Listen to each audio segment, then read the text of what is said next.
ಇದರ ಮುಂದಿನ ಸ್ಟೆಪ್ಪು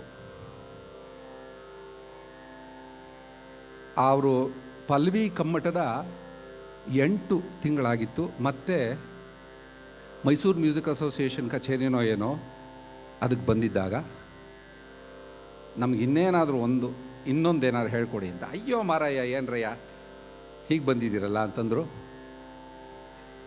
ಉತ್ಸಾಹ ನೋಡಿ, ದೇಶಿ ತಾಳ, ಮಾರ್ಗ ತಾಳ, ಅದರಲ್ಲಿ ತನಿಯಾಗಿ ತೋರಿಸಿದಂತಹ ಪಲ್ಲವಿನ ಇಟ್ಕೊಂಡು ಅಷ್ಟು ಕಡಿಮೆ ಕಾಲದಲ್ಲಿ ಅಷ್ಟನ್ನೂ ಗ್ರಹಿಸಿ ಬಿಡುವ ಒಂದು ಉತ್ಸಾಹ ನಮಗಿದ್ರೂ, ಗುರುಗಳ ಕೃಪೆಯಿಂದ ಅದೊಂದು ಸಾಧ್ಯವಿದ್ದರೂ, ಆಗಿನ ಕಾಲಕ್ಕೆ ನಮಗಿದ್ದಂಥ ಹಲವಾರು ಡಿಸ್ಟ್ರ್ಯಾಕ್ಷನ್ಸಿಂದ ಅದನ್ನ ಸಂಪೂರ್ಣವಾಗಿ ಆ ಪಲ್ಲವಿಗಳನ್ನು ನಾನು ತಿಳ್ಕೊಳಕ್ಕಾಗಲಿಲ್ಲ.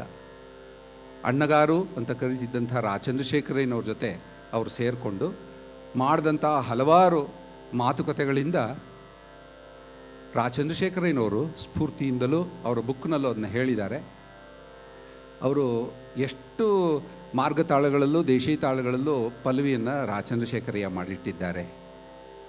ಅದಕ್ಕೆಲ್ಲವೂ ಸ್ಫೂರ್ತಿ, ಅದಕ್ಕೆಲ್ಲವೂ ಒಂದು ಉತ್ಸಾಹ, ಅದಕ್ಕೊಂದು ತಾಕತ್ತು, ಒಂದು ಸಮಾಲೋಚನೆ ಪಲ್ಲವಿ ಚಂದ್ರಪ್ಪನವ್ರದೇ ಅಂತ ನನ್ನ ಮನಸ್ಸಿನಲ್ಲಿ. ಯಾಕಂದರೆ ಅಷ್ಟು ಆತ್ಮೀಯವಾಗಿ ಆ ಸಂದರ್ಭದಲ್ಲಿ ನಾನು ಒಂದು ಮಾಡ್ಕೊಂಡು ಬಂದು ಅವ್ರ ಮುಂದೆ ಇಟ್ಟಂಥ ಪಲ್ಲವಿನ ಮೆಚ್ಚಿ ಬಾಚಿ ತಬ್ಕೊಂಬಿಟ್ರು.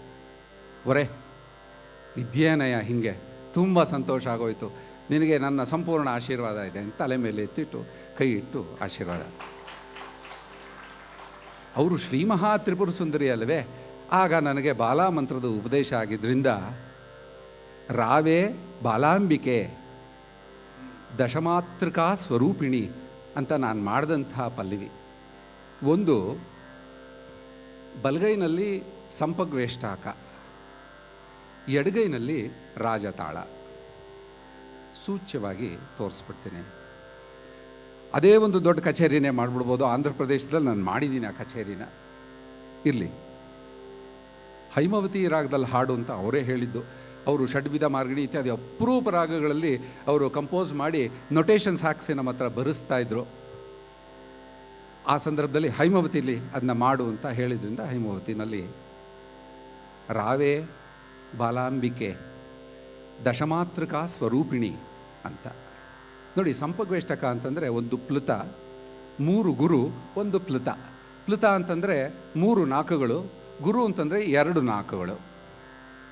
ಓಕೆ, ಪ್ಲುತ ಹಾಕೋ ರೀತಿ ಒಂದು ಘಾತ, ಸರ್ಪಿಣಿ, ಪತಿತ. ಒಂದು ಘಾತ 1 2 3 4 1 2 3 4 1 2 3 4. ಇದು ಪ್ಲುತ. ಇದು ಶಾಸ್ತ್ರಬದ್ಧವಾದಂಥ ರೀತಿ. ಇವಾಗ ಹೀಗೆ ಎಲ್ಲ ಇದು ಮಾಡ್ತಾರೆ. ಅದು ಇದರ ಎಕ್ಸ್ಟೆಂಡೆಡ್ ವರ್ಷನು ತೋರಿಸ್ಬೇಕಲ್ಲ, ನಿಮಗೊಂದು ಸುಖ ಆಗಬೇಕಲ್ಲ, ನಿಮಗೊಂದು ತಿಳಿಸ್ಬೇಕಲ್ಲ ಅಂತ ಮಾಡೋದು. ಗುರು 1 2 3 4 1 2 3 4. ಗುರುನಲ್ಲಿ ಎಷ್ಟಿದೆಯೋ ಅದರ ಅರ್ಧ ಅಥವಾ 1/4 ಭಾಗ ಧೃತ 1 2. ಅದು ದೇಶಿ ತಾಳಗಳಲ್ಲಿ ಹೆಚ್ಚು ನಮಗೆ ಕಾಣುತ್ತೆ, ಮಾರ್ಗಾದಿ ತಾಳಗಳಲ್ಲಿ ಅಷ್ಟೊಂದು ಕಾಣಲ್ಲ. ಪ್ಲುತ ಕಾಕಪಾದಕ್ಕೆ ಹೆಸರೇ ಹೇಳೋ ತರಹ ಘಾತವೇ ಇಲ್ಲ. 1 2 3 4 1 2 3 4 1 2 3 4 1 2 3 4. ಕಾಕಪಾದ ಶಬ್ದ ಇಲ್ಲ. ಕಾಗೆ ಹೆಚ್ಚೆ ಇಟ್ಟರೆ ಶಬ್ದ ಬರೋಲ್ವಂತೆ, ಅದರಂತೆ ಇದನ್ನ ಕಾಕಪಾದ ಅಂತ ಕರೆದ್ರು. ಇರಲಿ, ಕಾಕಪಾದ ಪ್ರಸಕ್ತಿ ಇಲ್ಲಿ ಬೇಡ. ಅದು ಸಿಂಹನಂದನ ತಾಳದಲ್ಲಿ ಅದು ಬರುತ್ತೆ, ಅದು ತಗೊಳ್ಳ ಆಮೇಲೆ. 1 2 3 4 1 2 3 4 1 2 3 4 1 2 3 4 1 2 1 2 3 4 1 2 3 4 1 2 3 4 1 2 3 4 1 2 3 4 1 2 3 4. ಸಂಪಗ್ವೇಷ್ಟಾಕ. ಓಕೆ, ಈ ಎಡಗೈನಲ್ಲಿ ಇಷ್ಟು 48 ಈ ಅಕ್ಷರ ಪ್ರಮಾಣವನ್ನು ಮ್ಯಾಚ್ ಮಾಡೋವಂಥ ಇನ್ನೊಂದು ದೇಶಿ ತಾಳ ತಗೊಳ್ಳೋಣ. ರಾಜತಾಳ ತಗೊಳ್ಳೋಣ. ಓಕೆ, 1 ಗುರು, 1 ಪ್ಲುತ, 2 ಧೃತ, 1 ಲಘು, 1 ಗುರು, 1 ಪ್ಲುತ. ಲೆಕ್ಕಾಚಾರ ಅಷ್ಟೇ ಬರುತ್ತೆ. 1 2 3 4 1 2 3 4 1 2 3 4 1 2 3 4 1 2 3 4 1 2 1 2 1 2 3 4 1 2 3 4 1 2 3 4 1 2 3 4 1 2 3 4 ಇಷ್ಟು ಜ್ಞಾಪಕ ಇರುತ್ತಾ ಅಂತಂದರೆ ಚಿತ್ತೈಕಾಗ್ರಂ ಅವಧಾನಂ. ಇಲ್ಲಿರೋಂಥ ಅಂಶವನ್ನು ಇಲ್ಲಿರೋ ಅಂಶಕ್ಕೆ ಲಗತ್ತು ಮಾಡಿಬಿಟ್ಟು ಹೆಣ್ಕೊಂಬಿಟ್ಟು ಅದನ್ನು ಒಂದು ಸರ ಮಾಡಿಬಿಟ್ರೆ ಅದನ್ನ ನೀವು ಅಭ್ಯಾಸ ಮಾಡಿ ಪಾಲಿಸಿದ್ರೆ ಈ ತಾಳವೇನು ಶರಭನಂದನವೇ ಬರುತ್ತೆ. ಶರಭನಂದನ ಅತ್ಯಂತ ಕಷ್ಟವಾದದ್ದು. ಅಲ್ಲಿ ಲಘು ವಿರಾಮ, ಧೃತ ವಿರಾಮ ಎಲ್ಲ ಇದೆ. ಆ ವಿರಾಮಗಳೆಲ್ಲ ಪ್ರಾಣ ಹೋಗ್ಬಿಡುತ್ತೆ. ಇರಲಿ, ಆದರೂ ಇಲ್ಲಿ ಯಾವ ತೊಂದರೆನೂ ಇಲ್ಲ. ಇಲ್ಲಿ ಒಂದು ಸೀರೀಸಾಗಿ ಮಾಡಿಕೊಂಡಂಥ ಏಕಾಗ್ರ ಮಣಿ ಮಾಲಿಕೆ ಈ ತಾಳಾವಧಾನ ಅಂತಂದರೆ ಅದರೊಳಗೆ ಅತಿಶಯೋಕ್ತಿ ಇಲ್ಲ. ರವೇ ಬಾಲ ಅಂಬಿಕೆ ದಶ ಮಾತೃಕಾ ಸ್ವರೂಪಿಣಿ ರವೇ ಬಾಲ ಅಂಬಿಕೆ ದಶ ಮಾತೃಕಾ ಸ್ವರೂಪಿಣಿ ಅಂತ ಅದು. ಓಕೆ, ಮೊದಲನೇ 4 ಅಕ್ಷರ ಬಿಟ್ಬಿಡೋಣ.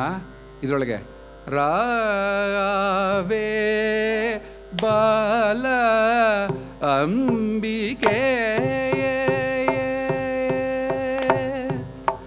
ದಶ ಮಾತೃಕಾ ಸ್ವರೂಪಿಣಿ ರವೇ ಬಾಲ ಅಂಬಿಕೆ ದಶ ಮಾತೃಕಾ ಸ್ವರೂಪಿಣಿ ರ ಅಂತ ಬರುತ್ತೆ. ನೋಡಿ, ನನ್ನ ಜೆಸ್ಚರ್ಸ್ ನೋಡಿ. ಅದೇ ಇಲ್ಲಿ ಜಕ್ಸ್ಟಪೋಸ್ ಮಾಡ್ಕೊಂಬಿಟ್ರೆ ಹೇಗೆ, ನಾನು ಮೊದಲೇ ಇದಕ್ಕೆ ಸೂಚ್ಯವಾಗಿ ತೋರಿಸಿದ್ದೀನಿ. ಅದಕ್ಕೆ ಸೂತ್ರವನ್ನು ಅವರೇ ಪಲ್ಲವಿ ಚಂದ್ರಪ್ಪನವರೇ ಕೊಟ್ಟಿದ್ದಾರೆ. ಅದು ಮಿಶ್ರದೇಶೀಯ ಸಂಕೀರ್ಣ ತ್ರಿಪುಟ ತಾಳದಲ್ಲಿ ತಾಳಗಳ ವೈವಿಧ್ಯತೆನ ಅವರು ಜಕ್ಸ್ಟಪೋಸ್ ಮಾಡಿಕೊಂಡ್ರು. ಇಲ್ಲಿ 2 ಧೃತಗಳನ್ನು ಬರೋದನ್ನ ಈ ತಾಳದಲ್ಲಿ ಅರ್ಧ ಪ್ರಮಾಣದಿಂದ ಆ ಕಡೆಗೆ ಇಟ್ಕೊಂಡ್ರು. ಅದೇ ರೀತಿ ನಾವು ಇಲ್ಲೂ ಮಾಡಿ ಎಲ್ಲೋ ಒಂದು ಕಡೆ ಸೇರ್ಕೊಂಡ್ಬಿಟ್ರೆ ತಾಳ ನಿರ್ವಹಣೆ ಭಾಳ ಈಸಿ ಆಗತ್ತೆ ಅಂತನ್ನೋದು ಇದರೊಳಗಿರೋವಂಥ ಒಂದು ಟೆಕ್ನಿಕ್. ಓಕೆ, ಇಲ್ಲಿ ರಾಜತಾಳ ನಾನು ಹೇಳಿದ್ದೀನಿ. ಗುರು ಪ್ಲುತ, 2 ಧೃತ, 1 ಲಘು, 1 ಗುರು, ಇನ್ನೊಂದು ಪ್ಲುತ. ಇಷ್ಟು ತಾಳದ ಲಕ್ಷಣ ಇಲ್ಲಿ. ಅಲ್ಲಿ ಬ್ಲ್ಯಾಕ್ ಆ್ಯಂಡ್ ವೈಟೇ ಬರಬೇಕು ತಾನೇ.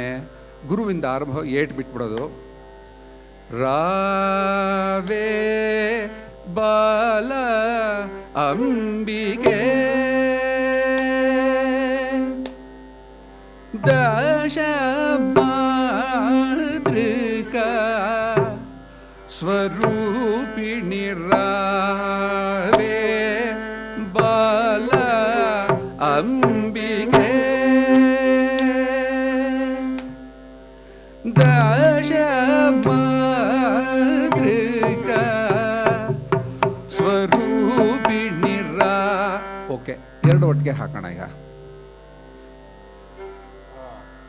ರಾವೇ ಬಾಲ ಅಂಬಿಕೆ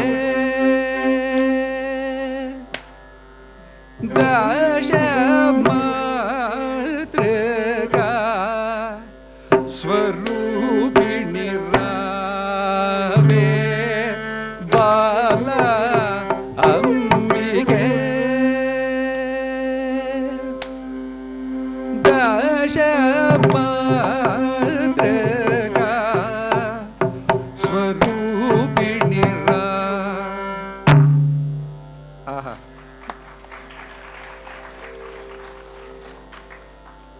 ಇದನ್ನು 6 ಪಟ್ಟು ಮಾಡ್ಕೊಳ್ಬಹುದು. ಅದರ ದಾರಿಯನ್ನು ತೋರಿಸಿದ್ದಾರೆ ಪಲ್ಲವಿ ಚಂದ್ರಪ್ಪನವರು. ಮೀಟ್ರ್ ಹಾಕು, ಮೀಟ್ರಂತೆ ಹಾಡು ಅಂತ. ಆ ಮೀಟ್ರ್ ಹಾಕ್ಬಿಟ್ರೆ ಅಂದರೆ ಇಷ್ಟೇ. ಅದು ಪಲ್ಲವಿ ಸಾಹಿತ್ಯ ಫಸ್ಟ್ ಬರೆದ್ಬಿಡು. ಅದ್ರ ಕೆಳಗಡೆ ತತ್ತಕಾರದಲ್ಲಿ ಅದಕ್ಕೆ ಮೃದಂಗದ ಜತಿನ ಹಾಕ್ಬಿಡು. ಅದ್ರ ಮೇಲ್ಗಡೆ ನೊಟೇಷನ್ ಹಾಕು. ನಿನ್ನ ಸಿಂಪಲ್ ನೊಟೇಷನ್ ಹೇಗಿರಬೇಕು? ಈ ತತ್ತಕಾರ ಜತಿಯಂತೆ ಸ್ವರ ಇರಬೇಕು. ಮಧ್ಯದಲ್ಲಿ ಜಾಗ ಬಿಡುತ್ತಲ್ಲ, ಅದಕ್ಕೆ ಉರುಟುಗಳು ಗಮಕಗಳೇನಿದೆಯೋ ಅದನ್ನ ಮಧ್ಯದಲ್ಲಿ ಬ್ರ್ಯಾಕೆಟ್ಸ್ ಹಾಕಿಬಿಟ್ಬಿಡು, ಬೇಕಾದ್ರೆ ಉಪಯೋಗಿಸ್ಕೋ, ಇಲ್ಲಾಂದ್ರೆ ಅಭ್ಯಾಸ ಮಾಡ್ಬೇಕಾದ್ರೆ ಅದನ್ನೆಲ್ಲ ಏನು ಮಾಡೋಕ್ಕೆ ಹೋಗ್ಬೇಡ. ಮಧ್ಯದಲ್ಲಿ ಸಾಹಿತ್ಯ, ಈ ಸಾಹಿತ್ಯದ ಮೇಲ್ಗಡೆ ಎಡಗೈ, ಅಂದರೆ ನೊಟೇಷನ್ ಮೇಲ್ಗಡೆ ಎಡಗೈ, ತತ್ತಕಾರದ ಕೆಳಗಡೆ ಬಲಗೈ. ಬಲಗೈನಲ್ಲೇ ತತ್ತಕಾರನೇ ಅಭ್ಯಾಸ ಮಾಡಬೇಕು, ಎಡಗೈ ಇದಕ್ಕೆ ಆನುಷಂಗಿಕವಾಗಿರಬೇಕು ಅಂತ ಅನ್ನೋದೇ ಮೀಟ್ರು. ಹೀಗೆ 1 2 3 4 5 6 ಲೈನ್ ಇದ್ದಂಥ ನೊಟೇಷನ್ನು ಫಸ್ಟ್ ಟೈಮ್ ಅವರು ಮಾಡಿದ್ದು. ಇವರ ಸಂಪ್ರದಾಯ ಪ್ರದರ್ಶನದಲ್ಲಿ 3 ಲೈನ್ ಇದೆ, ಗಮಕ ಹಾಕ್ತಾರೆ. ಆದರೆ 6 ಲೈನ್ ನೊಟೇಷನ್ನ ಪಲ್ಲವಿ ಚಂದಪ್ಪನವರು ಮಾಡ್ತಾಯಿದ್ದು. ಅವ್ರ ಮಕ್ಕಳಿದ್ದಾರೆ, ಅದೆಲ್ಲ ಅವ್ರಿಗೆ ಗೊತ್ತೇ ಇರುತ್ತೆ, ನಾನು ಹೆಚ್ಚು ಹೇಳಕ್ಕೆ ಹೋಗಲ್ಲ.